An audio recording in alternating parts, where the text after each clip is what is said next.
point, a student of mine. You probably heard this story. He wanted me to go with him to the farm. So the farm was about an hour and a half away, and he lived here with his family. But he had to go to the farm constantly to feed the animals, the cows, the goats, the chickens. He had to make sure that they were fed. Every once in a while, he would get the neighbors to do it, but basically every other day, he would have to go to the farm. I was in college at the time, and I had a big exam the next day. I didn't want to go to the farm, but he didn't want to drive alone. So he took me to the farm with him.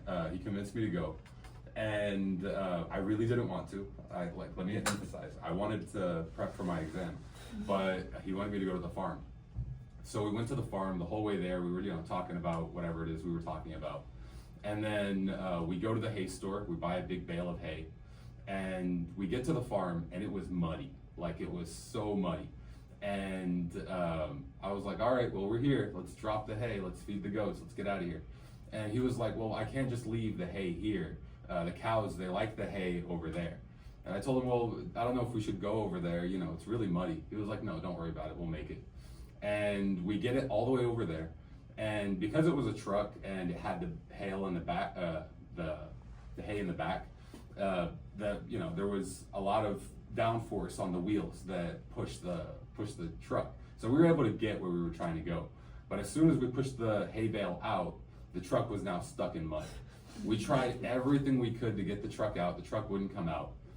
He was like, well, I have everything we need. Let me just go get the winch. And then he brought a hand winch, and it just didn't work. We couldn't get it out. So he was like, Yusuf, it's not a problem. Let's just go talk to the neighbor. The neighbor was like, all right, I'll help y'all out. He came in his truck, and then he got stuck in the mud. And then he was like, Yusuf, it's not a problem. You'll get back home in time. You'll get to take your test. Let's just go talk to the next neighbor.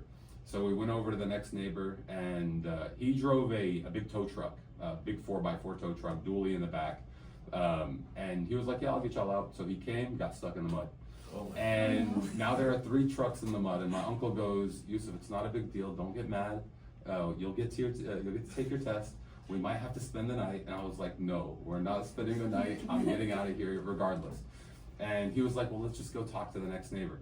So we went over to the next neighbor. He had a tractor, and this tractor had enormous tires, and it didn't get stuck. So he was able to pull them out one at a time. We got the tow truck, we got the other truck, then we got our truck out.